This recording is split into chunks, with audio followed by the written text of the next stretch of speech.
This program is sponsored by Thrill City, Hyderabad. నమస్తే, welcome to 4 Sides TV. నేను మీ సంపత్ కుమార్. ముందుగా బులెటిన్లో హెడ్లైన్స్ చూద్దాం. నాణ్యమైన విద్యుత్ అందుబాటులో ఉండేలా కార్యాచరణ, ప్రణాళికలు సిద్ధం చేయాలని సీఎం రేవంత్ ఆదేశం.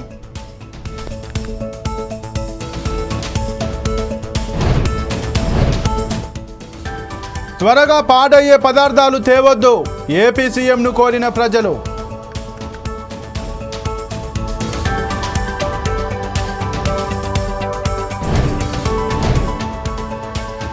ఎమ్మెల్యేపై లైంగిక వేధింపుల ఆరోపణలు, సస్పెండ్ చేసిన టీడీపీ అధిష్టానం.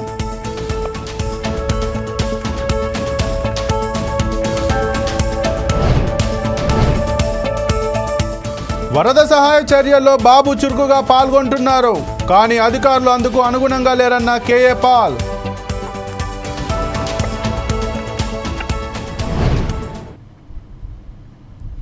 సొంత పార్టీ ఎమ్మెల్యే తనపై లైంగిక దాడి చేశారంటూ టీడీపీ మహిళా అధ్యక్షురాలు ఫిర్యాదు చేయడం సంచలనంగా మారింది. సత్యవేడు టీడీపీ ఎమ్మెల్యే కోనేటి ఆదిమూలంపై ఓ మహిళ లైంగిక వేధింపులు ఆరోపణలు చేసింది. కొన్ని ప్రైవేటు వీడియోలను సైతం బాధితురాలు రిలీజ్ చేసింది. హైదరాబాద్లోని సోమాజిగూడ ప్రెస్ క్లబ్లో మీడియాకు బాధితురాలు తన భర్తతో కలిసి వచ్చి ఆదిమూలం లైంగిక వేధింపుల పర్వాన్ని బయటపెట్టింది. తిరుపతిలోని భీమాస్ హోటల్లో తనపై లైంగిక దాడి చేశాడని బాధితురాలు వెల్లడించింది. ఇప్పటికే సీఎం చంద్రబాబుతో పాటు మంత్రి నారా లోకేష్కు లేఖ రాశానని తెలిపింది. ఎవరికైనా చెబితే చంపేస్తానంటూ ఆదిమూలం తనపై బెదిరింపులకు దిగాడని బాధితురాలు చెప్పింది. తాము కూడా టీడీపీకి చెందిన వారమేనని ఆమె తెలిపింది. ఇక దీనిపై మరింత సమాచారం మా ప్రతినిధి చందు అందిస్తారు. చందు, చెప్పండి, అసలు ఈ రాసలీల పర్వం గురించి ప్రస్తుతం ఎలా ఉంది, ఏం నడుస్తుంది? ప్రస్తుతానికి ఇది ఆంధ్రప్రదేశ్లోనే ఇప్పుడు హైటెక్ ఒక ట్రాఫిక్ గా మారింది. ఇప్పటికే వరదల్లో వాదల్లో వార్తలు ఉంటే ఈ మధ్యలో ఈ వార్త ఒక ప్రభుత్వం సృష్టించింది. ఇప్పటికే 2-3 గత వార్తలు ముందే ఈ వార్తలు రావటమే చాలా ప్రత్యక్షంగా అనిపించింది. ఇప్పటికే ఈ తిరుపతి జిల్లా సత్యవేడు నియోజకవర్గంలోని స్థానిక ఎమ్మెల్యే ఆదిమూలంపై ఈ యొక్క మహిళ పెట్టిన ఈ యొక్క ప్రైవేట్ వీడియోల మీద సంకల్పంగా చేసింది. ఇప్పటికే అధిష్టానం సీఎం చంద్రబాబు నాయుడు గారు వెంటనే ఆయన సస్పెండ్ చేయడం కూడా జరిగింది. కానీ ఇక్కడ మాత్రం ఒక సందేశాలు మాత్రం ఏర్పడుతున్నాయి సంపత్. ఇక్కడ ఏంటంటే గత నెల క్రితం జరిగిన ఈ వీడియోలని ఎందుకు అప్పుడు బయట పెట్టలేదు, ఇప్పుడు ఎందుకు బయట పెడుతున్నారని కూడా ప్రత్యేకంగా కొన్ని కారణాలు కూడా అక్కడ తెలియజేయడం జరుగుతుంది. ఇది ఈ భీమాస్ వాటర్లో, తిరుపతిలో ఉన్న భీమాస్ వాటర్లో ఇది జరిగింది. ఇది గత నెల రోజుల క్రితం ఈ యొక్క వీడియోని తీశారు. ఈ వీడియోని అప్పుడు పెట్టకుండా ఇప్పుడు ఎందుకు పెడుతున్నారని ఓ యొక్క కుటుంబ సభ్యులు వాళ్ళ యొక్క భార్య బిడ్డలు కూడా అడగడం కూడా జరుగుతుంది సంపత్. అయితే ఈ ఘటన పట్ల ఎమ్మెల్యే ఆదిమూలం ఎలా స్పందిస్తున్నారు? ఇంతవరకు ఆయన మీడియా ముందుకు వచ్చారా? ఇప్పటి వరకు ఆదిమూలం గత ప్రైవేట్ ఒక ఛానల్ అయితే మాట్లాడడం జరిగింది. ఆయన ఇప్పుడు ప్రస్తుతానికి చెన్నైలోనే అపోలో హాస్పిటల్లో ఆయన చికిత్స పొందుతున్నారని కూడా ఆయన చెప్పడం జరుగుతుంది. నాకు హెల్త్ ప్రాబ్లం ఉన్నది, నేనైతే ఏం చేయలేదు, ఏదైనా కూడా ఆమెనే అడగండి అని కూడా ఆయన ఆన్సర్ ఇవ్వడం కూడా జరిగింది. అయితే ఎవరైతే బాధితురాలు ఉందో తను ఏం కోరుకుంటుంది, ఈ విషయం పట్ల తను ఏం కోరుకుంటుంది, దీనిపైన టీడీపీ అధిష్టానం ఎలాంటి నిర్ణయం తీసుకోబోతోంది? ఆమె ఆల్రెడీ గత కొద్ది రోజులకు ముందుగానే స్థానిక ఉన్న సీఎం చంద్రబాబు నాయుడు కలిసి ఆమె ఫిర్యాదు ఇవ్వడం జరిగింది. అదేవిధంగా మంత్రి లోకేష్ బాబు గారికి ఫిర్యాదు ఇవ్వడం జరిగింది. ఇప్పుడు అదేవిధంగా ఇక్కడ ఈ యొక్క సంఘటన మీద శ్రీస్వామి మంత్రులు యొక్క అందరూ కూడా ఆ యొక్క సమస్యను వెంటనే పరిష్కరించండి, ఆయన మీద కేసు పెట్టండి, సస్పెండ్ చేయండి అని కూడా ప్రముఖులు కూడా చెప్పడం జరుగుతుంది. దీని మీద ప్రత్యేకంగా చూస్తుంటే ఇలా ఎందుకు జరిగిందని కూడా కొంతమంది అంటున్నారు. కొంతమంది దాని మీద ఆ వార్త మీద హోలైపోతున్నారు. దాని మీద ప్రత్యేకంగా ఇప్పుడు చర్య తీసుకుంటారు. ఇప్పటికే అతన్ని ఆ పార్టీ నుంచి కూడా సస్పెండ్ చేయడం జరిగింది. ఈ సస్పెండ్ తర్వాత తదునిర్ణయం ఎలా తీసుకుంటారు? ఖచ్చితంగా చట్టపరంగా అందరికీ చట్టం అనేది ఒకరికి, ప్రతి మనిషికి, ప్రతి ఒక్కరికి కూడా చట్టం తన పని తను చేసుకోబోతుందని కూడా చెప్తున్నారు. అదేవిధంగా ఈ చట్టం ఇప్పుడు ఎలా చేస్తుంది, ఒక ఎమ్మెల్యే ఇలా జరగడం జరిగింది కదా, ఈ వీడియోని ప్రైవేట్ వీడియోలను ఖచ్చితంగా ఓపెన్ చేసి చూపించి హైదరాబాద్ అంటే కూడా మీడియా యొక్క సామర్థ్యంలో తన భార్య భర్తలు కలిసి ఇద్దరు ఈ యొక్క వీడియోలను ఇవ్వడం కూడా జరిగింది. దీని మీద ప్రత్యక్షంగా ఏం తీసుకుంటారో చట్టం అనేది కూడా ఆశాకరంగా అనిపిస్తుంది. అది అయితే ఈ రాసలీల వీడియో పట్ల బాధితురాలు ఎమ్మెల్యే పైన చేసిన ఆరోపణ పట్ల ఓవరాల్గా ప్రస్తుతం సత్యవేడు నియోజకవర్గంలో ఎలాంటి వాతావరణం ఉంది? దీనికి టీడీపీ అక్కడ ఉన్నటువంటి ప్రాంతీయ కార్యకర్తలు కావచ్చు, నాయకులు కావచ్చు ఎలా స్పందిస్తున్నారు? ఇక్కడ ఖచ్చితంగా ఈ సత్యవేడు నియోజకవర్గంలో హాట్ టాపిక్ గా మారింది. ఎప్పుడు లేని విధంగా ఈ విధంగా ఆదిమూలం ఎందుకు ఇలా చేశారు, దానికి ఎమ్మెల్యే ఎప్పుడు లేని విధంగా ఈ విధంగా జరిగింది అని కూడా ఒక ప్రత్యేకంగా ఉండిపోతున్నారు. ఇక్కడ ఆమె చెప్పడం యొక్క మాటలు బట్టి గత కొన్ని రోజులుగా ఇదే విధంగా జరుగుతుంది. నేను వైఎస్ఆర్సీపీ పార్టీలో ఉన్నప్పుడు కూడా, ఎమ్మెల్యేగా ఉన్నప్పుడు కూడా నన్ను ఇదే విధంగా అక్కడ ఆయన మాట్లాడడం జరిగింది. కానీ ఆయన ఎమ్మెల్యే కాబట్టి నేను భయంతో చాలా భయపడుతున్నాను, నా కుటుంబ సభ్యులని నన్ను హత్య చేస్తాను కూడా ఆయన బెదిరింపులు చేశాను కాబట్టి నేనేం చేయలేకపోయాను. కానీ ఈ రోజు నా భర్తతో కలిసి వెంటనే నేను అడిగితే ఆయన ఒక సలహా ఇచ్చాడు. ఎవరికి తెలియని సమయంలో ఒక పెన్ కెమెరాతో పెట్టి ఆ పెన్ కెమెరాని రికార్డింగ్ చేసుకొచ్చి దాన్ని ఇక్కడ లోకల్ గా ఉన్న తిరుపతిలో ఉన్న మీడియా సమస్య పెడితే ఆ యొక్క వార్తను తొక్కేస్తారని హైదరాబాద్ కి చెందిన కొంతమంది ప్రముఖులతో కలిసి ఆ యొక్క ప్రెస్ మీట్ లో పాల్గొని ఆ ప్రైవేట్ మీడియాని ప్రారంభించారని, దీని మీద ప్రత్యేకమైన ఫిర్యాదు తెలిపించి అతని మీద కఠినమైన చర్యలు తీసుకుంటాను కూడా ఇక్కడ ఉన్న స్థానిక నియోజక ప్రజలు మరియు ఈ యొక్క సంఘాలు కూడా చెప్పడం జరుగుతుంది. Pradeep. Okay, thank you Chandu.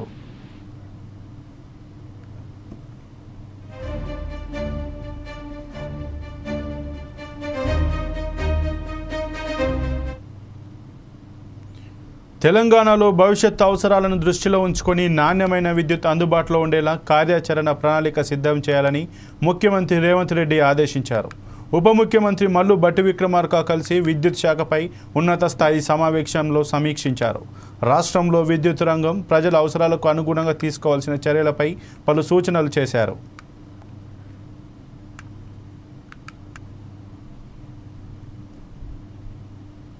వరద బాధిత ప్రాంతాల్లో బాధితులకు పంచే ఆహారం త్వరగా పాడయ్యే పదార్థాలు తేవద్దని ఏపీ సీఎం ప్రజలని కోరారు. నిల్వ ఉన్న ఆహారం వల్ల ఆరోగ్య సమస్యలు కూడా వస్తాయని, పాడవని ఆహార పదార్థాలు ఇవ్వాలని దాతలకు విజ్ఞప్తి చేశారు. బయట నుంచి కొన్ని వేల మంది వస్తున్నారు. మేము కూడా ఏదో ఒకటి చేస్తాం, మేము కూడా వీళ్ళకు సేవ చేస్తామని వచ్చే పరిస్థితికి వచ్చారు.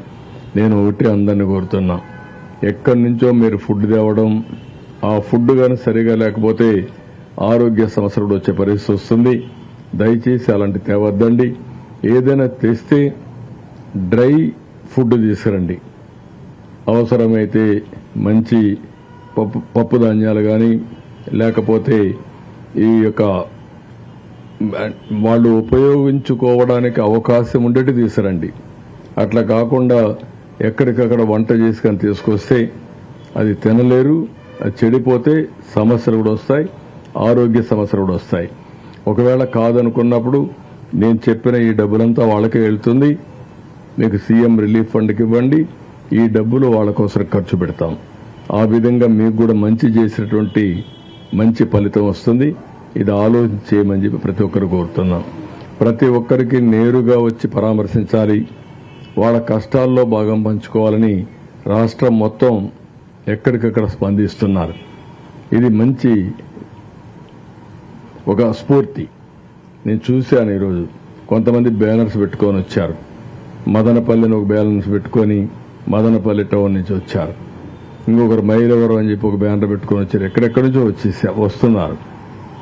అన్ని జిల్లాల నుంచి కూడా వస్తున్నారు. రేపు ఎల్లుండి ఇంకా వచ్చే అవకాశాలు ఉన్నాయి.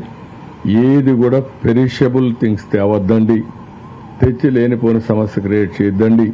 మేము కూడా 2 గంటలు లేటుగా భోజనం పంపిస్తేనే ఆ భోజనం టేస్ట్ లేదని చెప్పే పరిస్థితికి వచ్చారు. వరద సహాయ కార్యక్రమాల్లో చంద్రబాబు 72 ఏళ్ల వయసులో కూడా చురుగ్గా పాల్గొంటున్నారని కేఏ పాల్ అన్నారు. కానీ ఆయన సహచర వర్గం అధికారులు అందుకు అనుగుణంగా లేరని అన్నారు. బోర్న్ డిసీజెస్ అంటే కాలువల్లో ఉండిపోయి వచ్చిన రోగాలు చాలా డేంజరస్. నెంబర్ 1, దాన్ని సాల్వ్ చేయాలంటే కనీసం ఒక రాజకీయ పార్టీలకి 100 బస్సులు పెట్టినట్టు ఒక 1000 బస్సులు పెట్టి సింగ్ నగర్, బాంబే కాలనీ, అశోక్ నగర్ అన్ని కాలనీల్లో ప్రజలందరినీ ఇవాక్యుయేట్ చేసేయాలి. ముందు వారి బంధువుల దగ్గరికైనా పంపించాలి. ఇంకా లక్షల మంది, 3 లక్షల మంది ఉన్నారు.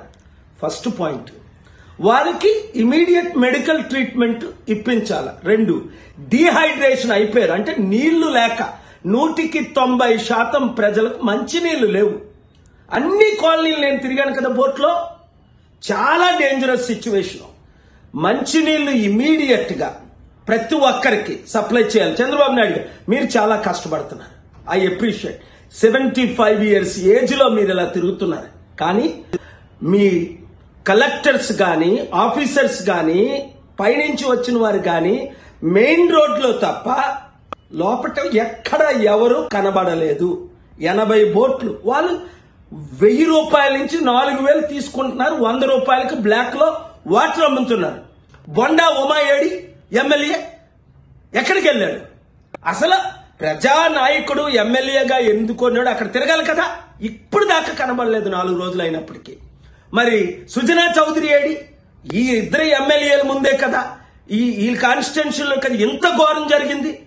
ప్రజలు ఇలాంటి వాళ్ళని చిత్తుగా ఓడించాలి, బుద్ధి చెప్పాలి, పార్టీలు వాళ్ళని సస్పెండ్ చేయాలి. వార్డు మెంబర్లు లేరి ఏంటిది?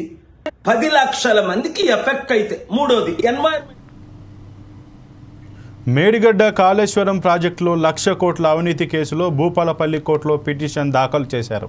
అయితే ఇవాళ మాజీ ముఖ్యమంత్రి కేసీఆర్ మరో 7 కోర్టుకు హాజరు కావాల్సి ఉండగా ఎవరూ హాజరు కాలేదు. దీంతో ఇంజనీర్ల తరపున సుప్రీంకోర్టు న్యాయవాది నరసింహారెడ్డి, మెగా కంపెనీ కృష్ణారెడ్డి తరపున లాయర్ ఆదోని హాజరయ్యారు. ఈ క్రమంలో కేసును వచ్చే నెల అక్టోబర్ 17వ తేదీకి వాయిదా వేశారు.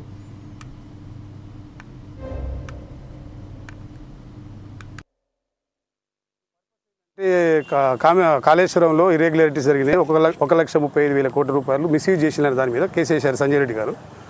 వారు నిన్ననే చనిపోయారు వారు. సరే, వారి తరఫున కేసు వేశారు. ఇక్కడ రాజలింగమూర్తి వేశాడు ఇక్కడ కేసు. మిస్అప్రాపరేషన్ అని ప్రభుత్వ సొమ్ము దుర్వినియోగం చేసినది 1,35,000 కోట్లు. ఇది ఎంతమంది మీద వేశారంటే కల్వకుంట్ల చంద్రశేఖరరావు గారి మీద, హరీష్ రావు గారి మీద, రజత్ శర్మ గారి మీద, స్మితా సబర్వాల్ మీద, హరిరామ్ అని చీఫ్ ఇంజనీర్ గారి మీద, ఇంకొక శ్రీధరన్ మీద, ఎల్ఎన్టీ అండ్ కృష్ణారెడ్డి గారి మీద కేసు వేశారండి. వాళ్ళ తరఫున హైదరాబాద్ నుంచి వచ్చారు. నేను మాత్రం 5-6కు అపేర్ అవుతున్నానండి. హరిరామ్ గారికి ఇంజనీర్ల తరఫున నేను అపేర్ అవుతున్నాను. ఇవాళ నేను 8 మంది మీద కేసు వేయడం జరిగింది. కేసీఆర్, హరీష్ రావు, రజత్ కుమార్, స్మితా సబర్వాల్, హరిరామ్, సురేష్, మెగా కృష్ణారెడ్డి, ఎల్ఎన్టీ కంపెనీ మీద వేయడం జరిగింది. ఇవాళ 6 తరఫున వకలతులు వేయడం జరిగింది. మన రజత్ కుమార్, మేడిగడ్డ మెగా కృష్ణారెడ్డి తరఫున అవధాని అనే సుప్రీంకోర్టు అడ్వకేట్ ఇవాళ వకలత్ చేసిళ్ళు. లలితారెడ్డి, సుకన్య, హరీష్ రావు తరఫున చేసిళ్ళు. నరసింహారెడ్డి, హరిరామ్, సురేష్ కుమార్ తరఫున వాళ్ళు చేసిళ్ళు. ఎల్ఎన్టీ తరఫున శ్రావణ్ రావు అనే అడ్వకేటు వకలత్నం చేసిళ్ళు. వచ్చే నెల 17వ తారీఖు నాడు ఈ వాయిదా పడ్డది. జడ్జి గారు ఇద్దరు కేసీఆర్కు స్మితా సబర్వాల్కు మళ్ళీ ఫ్రెష్ సామాన్లు ఇష్యూ చేసిళ్ళు. ఈ మధ్యలో మేము ఫ్రెష్ సామాన్లు కడతాం. తర్వాత ఈ అక్టోబర్ 17వ తారీఖు నాడు తదుపరి వాయిదాలో విచారణ జరుగుతుంది. వాళ్ళు కౌంటర్ వేస్తారు. దానికి మా అడ్వకేట్ గారితో నేను రిప్లై కౌంటర్స్తో ఇస్తాం. దాని మీదకి వెళ్ళి తర్వాత హైదరాబాద్ భాగ్యనగర్ ఉత్సవ సమితి ఉప్పల్ అసెంబ్లీ కన్వీనర్ రేవల్లు రాజుపై కాంగ్రెస్ నాయకులు దాడి చేశారని ఉత్సవ సమితి సభ్యులు ఆరోపించారు.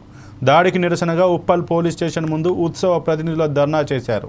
దాడి చేసిన వారిని శిక్షించాలని డిమాండ్ చేశారు.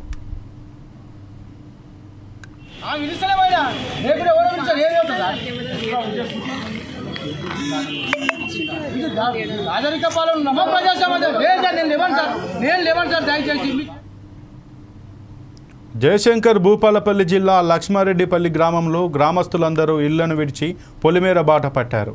గ్రామంలో అందరూ పాడి పంటలు ఆయురారోగ్యాలతో బాగుండాలని గ్రామ పొలిమేరలో కుటుంబ సమేతంగా ప్రతి ఒక్కరూ వంటలకు తరలివెళ్లారు. వంటలు వండుకొని రోజంతా అక్కడే ఉండి సాయంత్రం ఇంటిముఖం పట్టారు.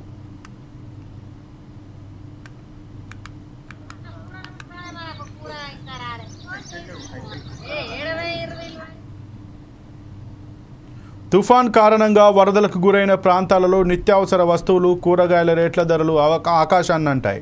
దాంతో ప్రభుత్వమే రేపటి నుంచి కూరగాయలు సబ్సిడీతో ఇస్తోంది. 2 రూపాయలు, 5 రూపాయలు, 10 రూపాయలు 3 రేట్లు మాత్రమే ఉండేలా ఏర్పాటు చేసినట్టు చంద్రబాబు చెప్పారు. అది కూడా కొంచెం మంచిది కాదు. అందుకే ఈరోజు ఇంకొక నిర్ణయం చేశాం. 2 రూపాయలు, 5 రూపాయలు, 10 రూపాయలు కూరగాయలు 3 రేట్లు పెట్టాం. ఆకుకూరలన్నీ 2 రూపాయలకే ఇస్తాం సబ్సిడీతో. 10, 15, 20 రూపాయలు చేసేటన్ని 5 రూపాయలకే ఇస్తాం.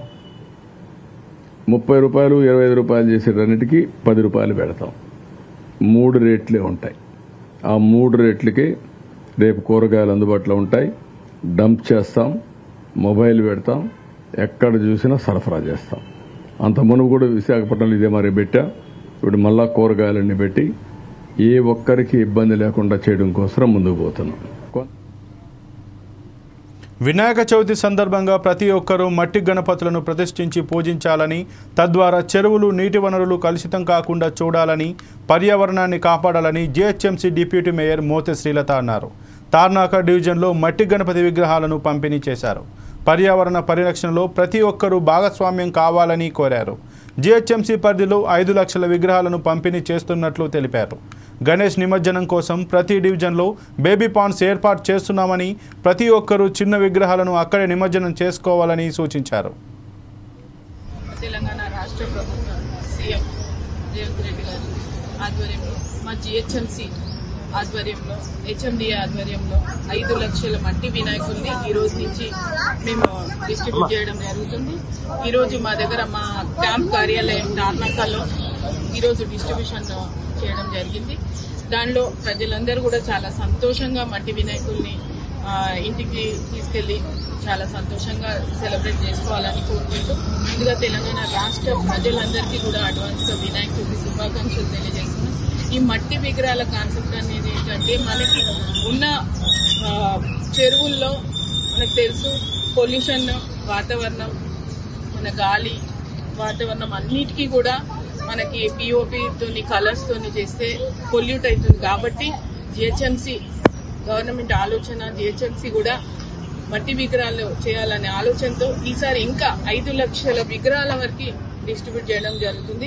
ప్రతి ఒక్క కార్పొరేటర్ కి, ప్రతి ఒక్క డివిజన్ కి, ప్రతి ఒక్క సర్కిల్ వైజ్ గా ప్రతి ఒక్కరికి కూడా వినాయకులు ఇవ్వడం జరుగుతుంది. అందరూ కూడా ఈ రోజు నుంచి డిస్ట్రిబ్యూషన్స్ చేస్తున్నారు. రేపు ఎల్లుండి జరగబోయే పండగకి ప్రజలందరూ కూడా చాలా సంతోషంగా ఉన్నారు. కాబట్టి ఈ వినాయకులు మట్టి వినాయకులని ఇంటిలో పెట్టుకున్న వారు ఫ్యామిలీతో నిమజ్జనం చేయాలని చాలా మంది అనుకుంటూ ఉంటారు. పిల్లలు, చిన్న పిల్లలు, ఫ్యామిలీస్ తో ఇంత చిన్నదానికి ట్యాంక్ బండ్ దాకా వెళ్ళి రష్ ఉంటుంది అని చెప్పి మేము జిహెచ్ఎంసీ తరఫున ప్రతి ఒక్క ఏరియాలో ఒక సర్కిల్ వైజ్ గా ఎక్కడైనా బేబీ పాండ్స్ ఏర్పాటు చేయడం జరుగుతుంది. మీరు దయచేసి ఆ బేబీ పాండ్ దగ్గరికి మీరంతా ఫ్యామిలీతో వెళ్ళి చక్కగా నిమజ్జనం చేసుకోవచ్చు. ఆ విధంగా అక్కడ కూడా మేము ఎప్పటికప్పుడు వాటర్ని క్లీన్ చేస్తూ, మీరు చేసిన 3rd డే కానీ, 5th డే కానీ, 9th డే కానీ ప్రతి ఒక్క డే కూడా మేము క్లీన్ చేస్తూ వాటర్ని చేంజ్ చేస్తూ ఉంటాం. కాబట్టి చుట్టుపక్కల ఉన్న ప్రజలు అంటే చిన్నవినా ఇప్పుడు 5 feet, 3 feet, 9 feet వరకు కూడా 5 feet వరకు నాకు తెలిసి ఒక చిన్న బేబీ పాయింట్, ఒక పెద్ద బేబీ పాయింట్. ఉప్పల్లోని నల్ల చెరువు బేబీ పాండ్లను నగర మేయర్ గద్వాల విజయలక్ష్మి పరిశీలించారు. మీ సేఫ్టీయే మా సేఫ్టీ అనే నినాదంతో ముందుకెళ్తున్నామన్నారు. వినాయక నిమజ్జనం ఏర్పాట్లు పరిశీలించారు. ఈ నెల 7వ తారీఖు నుండి 18వ తారీఖు వరకు 11 రోజుల పాటు నగరంలో అన్ని చెరువుల్లో నిమజ్జన ఏర్పాట్లు అన్ని డిపార్ట్మెంట్ల సమన్వయంతో ఏర్పాట్లు చేస్తున్నామన్నారు. ఈ కార్యక్రమంలో వినాయక ఉత్సవ కమిటీ సభ్యులు, జీహెచ్ఎంసీ అధికారులు పాల్గొన్నారు. పోతే ఒక్కడే వస్తే 10 మంది, ఇదేదో సినిమా డైలాగ్ అని అనుకోవద్దు. వరద నీటిలో చిక్కుకున్న 9 మందిని ప్రొక్లైనర్ డ్రైవర్ సుబాన్ ధైర్య సాహసాలతో కాపాడాడు. ఇప్పుడు అతడు రియల్ హీరోగా సోషల్ మీడియాలో తెగ వైరల్ అవుతున్నాడు. అధికారులు, ఎన్డీఆర్ఎఫ్ సిబ్బంది, హెలికాప్టర్లు చేయలేని పనిని ఒక సామాన్యుడు ధైర్యంగా తన ప్రాణాలను పణంగా పెట్టి విపత్తులో ఉన్న 9 మందిని కాపాడాడు. మరింత సమాచారం మా ఖమ్మం జిల్లా ప్రతినిధి గోవింద్ అందిస్తారు. ప్రొక్లైన్ డ్రైవర్ సుబానికి సంబంధించిన ఓనర్ వెంకటరామ్ అంతా ఉన్నారు. అసలు ఏం జరిగిందో తెలుసుకుందాం సార్. చెప్పండి సార్. ప్రధానంగా దాదాపు ఈ వర్షం రావడంతో పెద్ద ఎత్తున ముంపు ప్రాంతాల్లో వర్షం రావడంతో చాలామంది ఇబ్బంది పడ్డారు. ఈ సమయంలో ఆ 9 మంది ఈ బ్రిడ్జి మీదకి ఎందుకు వచ్చారు అసలు? సార్ వాళ్ళకి పక్కన బ్రిడ్జి పక్కనే వాళ్ళది బ్రిడ్జి పక్కన వాళ్ళ వరల కంపెనీ సార్. ఆ వరల కంపెనీలో పనిచేసుకునే వాళ్ళు, ఆ ఓనర్ వాళ్ళ అబ్బాయి అక్కడ పనిచేసుకునే క్రమంలో నీళ్లు పెరుగుతున్నాయి. ఆ సైడ్ అంటే వాళ్ళకి అవతల సైడ్ నుంచి నీళ్ళు పెరిగితే బ్రిడ్జి హైట్లో ఉంది. వీళ్ళు అటు నుంచి నీళ్ళు వస్తున్నాయి కాబట్టి బ్రిడ్జి వైపు వచ్చారు. బ్రిడ్జి హైట్లో ఉంది కాబట్టి బ్రిడ్జి ఎక్కారు. బ్రిడ్జి ఎక్కిన తర్వాత చుట్టూ నీళ్ళు చుట్టుముట్టినాయి. ఇక మళ్ళీ వాళ్ళు దాటి వెళ్ళిపోవడానికి ఛాన్స్ లేదు. పోలీసు వాళ్ళు యువతలకి రాకుండా మొత్తం ఆఫ్ చేశారు. బారిగెట్లు పెట్టి బంద్ చేశారు బ్రిడ్జిని. వీళ్ళు బ్రిడ్జి మీద చిక్కపోయారు. వీళ్ళని ఎవరూ పట్టించుకోలేదు, బ్రిడ్జి మీదనే ఉన్నారు. అది క్రమక్రమంగా 9 కానించి మధ్యాహ్నం కల్లా విపరీతంగా పెరిగిపోయింది. వీళ్ళని కాపాడటానికి కూడా ఎవరి చేతులు. ఎన్ని గంటల సేపు ఉన్నారు, వీళ్ళని ఎవరు కాపాడారు సార్? ఇది దగ్గర 10-12 గంటలు టైం పట్టింది సార్ వాళ్ళకి. అయితే వాళ్ళు మధ్యాహ్నం తర్వాత అంటే 4-5 గంటల కానించి వీళ్ళు హెలికాప్టర్ వచ్చి కాపాడుతుందని ప్రచారం జరుగుతుంది సార్. ఫస్ట్ ఎక్కడ హైదరాబాద్ నుంచి వస్తుంది అన్నారు, ఆ తర్వాత విజయవాడ అన్నారు, తర్వాత వైజాగ్ అన్నారు. లాస్ట్కి అవి ఏమీ రావట్లేవు, ఎన్టీఆర్ టీం బృందాలు వస్తున్నాయి, వాళ్ళు సేవ్ చేస్తారని చెప్పి కొద్దిగా నీళ్ళు కూడా తగ్గుముఖం బట్టే వీళ్ళు మంత్రి గారు వచ్చి వెళ్ళిపోయారు. వెనక్కి తిరిగి తుమ్మల నాగేశ్వరరావు గారు అంటే ప్రకాశ్ నగర్ వైపు కూర్చున్నాడు. ఇక లాభం లేదని మేమైనా సరే జేసీబీని పంపించి కాపాడదామని నిర్ణయం తీసుకున్నప్పుడు పోలీసు వాళ్ళు మమ్మల్ని లోపలికి దిగనివ్వట్లేదు. దిగితే మీరు కొట్టకపోతారు కదా అని మమ్మల్ని దిగనివ్వట్లేదు. తప్ప సార్, జేసీబీకి ఏమి కాదు, జేసీబీ పంపిస్తాను, నేను తెప్పిస్తా సార్ అని చెప్పిన. ఒప్పుకోమంటే జేసీబీ ఓనర్ని నేను. అదేదైనా జరిగితే నష్టం నాకు జరుగుద్ది, ఎవరికి నాకు జరుగుద్ది అంటే నీకు నష్టం జరిగినా మేము పోనీయం. ఒకవేళ జేసీబీ పంపిస్తావు, వాళ్ళని తీసుకొచ్చే క్రమంలో జారి దీంట్లో పడితే కొట్టకపోతారు, అప్పుడు నీ వల్ల పోయినట్టే కానరు. నాది బాధిస్తారు, అసలు కొట్టకపోయే పరిస్థితి, అటువంటి పని ఆ నిర్ణయం మీ ఎందుకు తీసుకుంటాం అని నేను సీఏ గారికి మాట్లాడుకునే క్రమంలో గ్రామస్తులు పెద్ద గొడవ చేశారు. తిరగబట్టేసరికి వాళ్ళు కొద్దిగా మాకు అవకాశం ఇచ్చారు. అప్పుడు డ్రైవర్ని తీసుకొచ్చి నీళ్ళలో తీసుకొచ్చి చూపెట్టి డైరెక్షన్ ఇట్లా పోవాలి, ఇట్లా పోయి ఇట్లా తీసుకురా, ఇట్లా పోవాలని డైరెక్షన్ ఇచ్చి డ్రైవర్ ఇచ్చి బండి పంపించారు. ఇంత సాహసం చేయడానికి మీరు కానీ సుబాని కానివ్వండి, తన ప్రాణాలకి పగబెట్టి కూడా అంతమందిని కాపాడటం అనేది ఇది సాధ్యపడదు. ఎలా సాధ్యమైంది? సరిగా అంతకంటే మాకు మార్గం లేదు సార్. వాళ్ళు కూడా మాకు దగ్గర వాళ్ళు ఫ్రెండ్స్, మేము తప్పనిసరి చేయాల్సిందే. అంటే పొద్దున్నుంచి మా మైండ్ సెట్ మొత్తం ఇదే కదా, అటెంప్ట్ అయినాం, ఎవరు కాపాడలేరా అంటే వాళ్ళు చనిపోవాల్సిందేనా? వాళ్ళని ఖచ్చితంగా మా వంతు సాయంగా మేము ఖచ్చితంగా కాపాడాల్సిందే, నష్టం ఏదైనా కానీ అని ధైర్యం చేసి ముందుకు వచ్చినాం సార్. ఎటువంటి ఫోన్ కాల్ కూడా చేసి కూడా శుభాకాంక్షలు చెప్పలేదని కూడా వాపోతున్న పరిస్థితి. మొత్తానికి అయితే ఖమ్మం నగరంలో మాత్రం 9 మందిని కాపాడడంలో మాత్రం ఒక జేసీబీ డ్రైవర్ మాత్రం ఒకే ఒక్కడుతో మాత్రం ఆ 9 మందిని కాపాడిన ఆ సంఘటన కూడా ఖమ్మంలో చోటు చేసుకుంది. ఇది కొన్ని తాజా పరిస్థితి. కెమెరామెన్ సతీష్తో గోవింద్, 4 టీవీ, ఖమ్మం నుంచి. ఉప్పల్లోని నల్ల చెరువు బేబీ పాండ్లను నగర మేయర్ గద్వాల విజయలక్ష్మి పరిశీలించారు. మీ సేఫ్టీయే మా సేఫ్టీ అనే నినాదంతో ముందుకెళ్తున్నామన్నారు. వినాయక నిమజ్జనం ఏర్పాట్లు పరిశీలించారు. ఈ నెల 7వ తారీఖు నుండి 18వ తారీఖు వరకు 11 రోజుల పాటు నగరంలో అన్ని చెరువుల్లో నిమజ్జన ఏర్పాట్లు అన్ని డిపార్ట్మెంట్స్ల సమన్వయంతో ఏర్పాట్లు చేస్తున్నామన్నారు. ఈ కార్యక్రమంలో వినాయక ఉత్సవ కమిటీ సభ్యులు, జీహెచ్ఎంసీ అధికారులు పాల్గొన్నారు. ఈసారి గణేష్ అంటే మా ప్రభుత్వం వచ్చినాక ఫస్ట్ టైం గణేష్ వినాయక అంటే నిమజ్జనం లోపల ఎట్లాంటి ఆటంకాలు రాకుండా కూడా సాఫీగా జరగాలని అదే ఇన్స్ట్రక్షన్స్ మేము మా జిహెచ్ఎంసీ అధికారులందరికీ కూడా ఇవ్వడం జరిగింది. అట్ ఎనీ కాస్ట్ ఈ రోజు మీరు చూసినట్టయితే ఇక్కడ లైటింగ్ ఎవ్రీ బేబీ పాండ్ దగ్గర పెయింటింగ్స్ అయిపోయాయా, ఎందుకంటే ఎల్లుండే పండగ కాబట్టి పెయింటింగ్స్ కానివ్వండి, ఇక్కడ లైటింగ్స్ కానివ్వండి, ఇక్కడ వాటర్ ఆ పాండ్స్ లోపల నింపడం కానివ్వండి, అన్ని అంటే చెరువుల లోపల గుర్రపు డెక్కు తీయడం కానివ్వండి, ఇట్లాంటివన్నీ కూడా మేము ఇవన్నీ కూడా క్లియర్ చేయాలనేసి ఈ రోజు వచ్చి ఇన్స్పెక్ట్ చేయడం జరిగింది. చూస్తే అన్ని కూడా పనులు చాలా అతి వేగంగా అవుతున్నాయి. సో ప్రతి ఒక్క భక్తులని అందరినీ కూడా ఈ నిర్వాహకులని ప్రతి ఒక్క భక్తులను కోరుకునేది వీరందరూ కూడా చాలా సంతోషంగా ఆడంబరంగా ఈ రోజు ఈ గణేష్ ఫెస్టివల్ జరుపుకోవాలి, మరి నిమజ్జనం కూడా చాలా సాఫీగా జరుపుకోవాలని మీ అందరినీ ప్రార్థిస్తున్నాం. యాదాద్రి భువనగిరి జిల్లా ఆలేరు ప్రాథమిక ఆరోగ్య కేంద్రం ముందు సిపిఎం అనుబంధ సంఘాల ఆధ్వర్యంలో ధర్నా నిర్వహించారు. డెంగ్యూ వ్యాధి ఆసుపత్రిలో టెస్టులు చేయకుండా బయటకు పంపడం వల్ల సామాన్య ప్రజలు ఆర్థికంగా అనేక ఇబ్బందులు పడుతున్నారని జిల్లా ఉపాధ్యక్షులు తెలిపారు. వెంటనే హాస్పిటల్లో ప్రతి డెంగ్యూ రోగికి పరీక్షలు నిర్వహించాలని, సరైన వైద్యం కల్పించాలని డిమాండ్ చేశారు. గ్రామం ఇంటికి సర్వే చేసి ఎవరు ఎంతమంది రోగులు ఉన్నారు ఏం సంగతి అంటే మీకు చాలా ఈజీ. ఇప్పుడు ఆశా వర్కర్లు ఉన్న అంగన్వాడీ టీచర్లు ఉంది కాబట్టి మేము ప్రతి గ్రామంలో హెల్త్ సెంటర్లు ఏర్పాటు చేయాలని మా డిమాండ్. పాత బిల్డింగ్ వల్ల కడుపు ఖాళీ వచ్చిన జ్వరాలంటే విష జ్వరాలు అనేది మీకు తెలుసు. ఇన్ని జరుగుతున్నా కూడా ఒక డెంగ్యూ వ్యాధి వస్తే పరీక్షలు చేసే పరిస్థితి లేదు, ఏమన్నంటే బయటికి పంపించే పరిస్థితి ఉంది. బయటికి పోయి ఎక్కడైనా చూపించుకుంటే లక్షల కొద్ది రూపాయలు వసూలు చేసే ప్రైవేట్ కార్పొరేషన్లకు దత్తత చేయవలసిన పరిస్థితి ఉంది.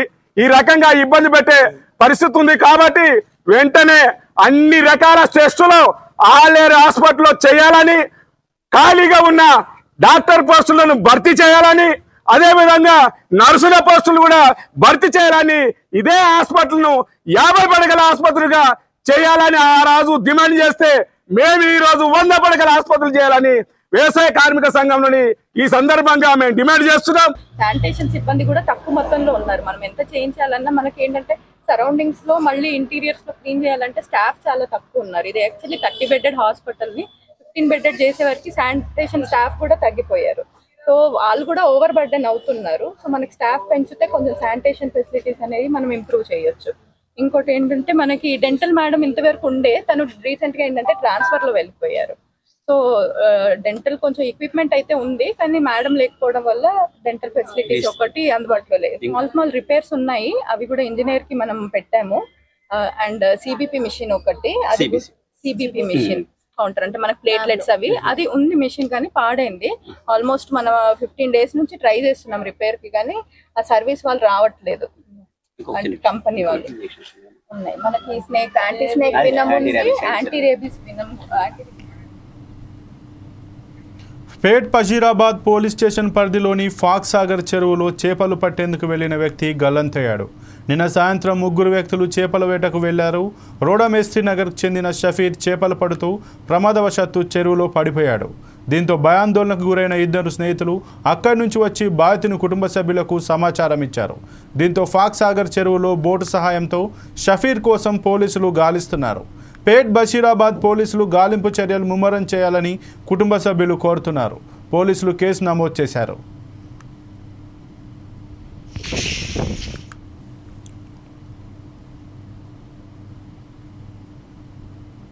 వినాయక చవితి నవరాత్రుల సందర్భంగా పువ్వులకు డిమాండ్ ఏర్పడింది.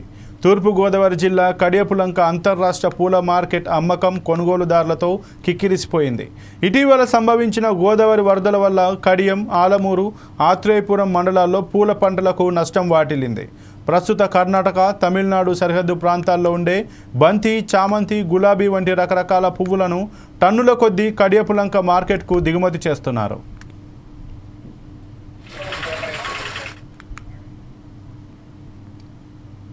ములుగు జిల్లా కేంద్రంలో జాతీయ రహదారిపై గిరిజన మోర్చా రాష్ట్ర ప్రధాన కార్యదర్శి సురేందర్ ఆధ్వర్యంలో సీఎం రేవంత్ రెడ్డి దిష్టిబొమ్మ దగ్ధ కార్యక్రమం నిర్వహించారు.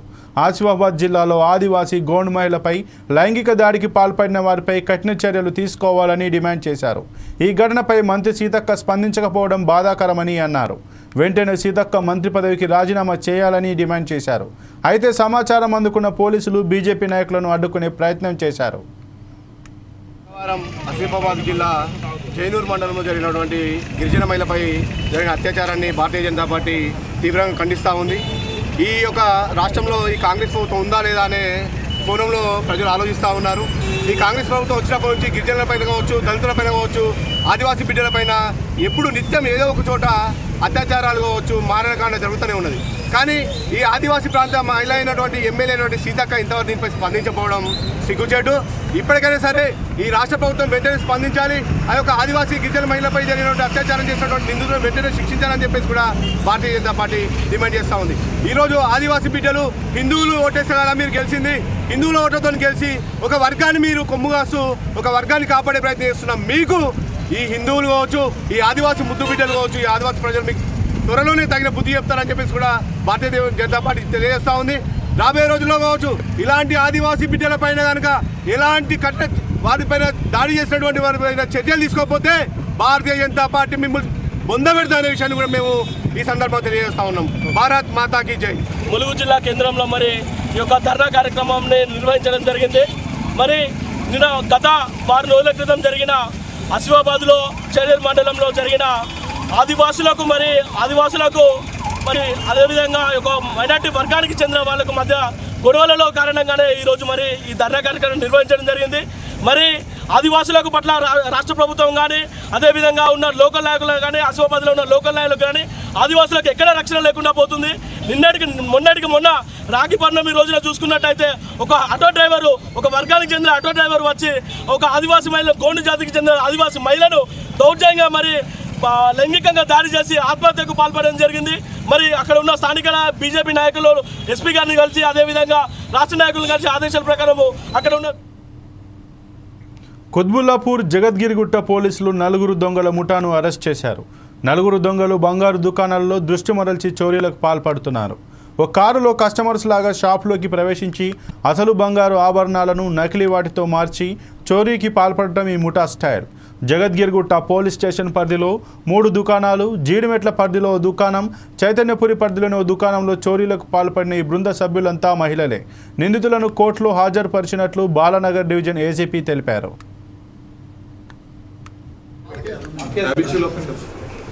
పోలీస్ 3 జ్యువెలరీ షాప్స్లో 4 మొత్తం 5 అఫెండర్స్ కలిసి ఈ యొక్క డిటెన్షన్ డైవర్షన్కి చేయడం జరిగింది.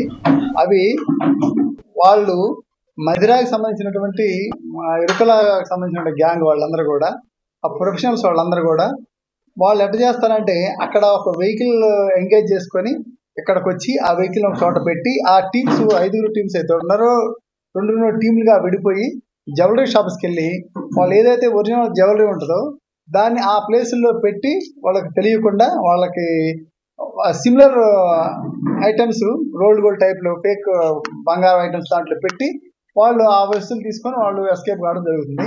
అట్లా వీళ్ళు చాలా కేసులు ఇన్వాల్వ్ అయ్యారు. ఎస్పెషల్లీ మన దగ్గరే జగద్గిరిగుట్ట పోలీస్ స్టేషన్లో 3 కేసులు ఉన్నాయి.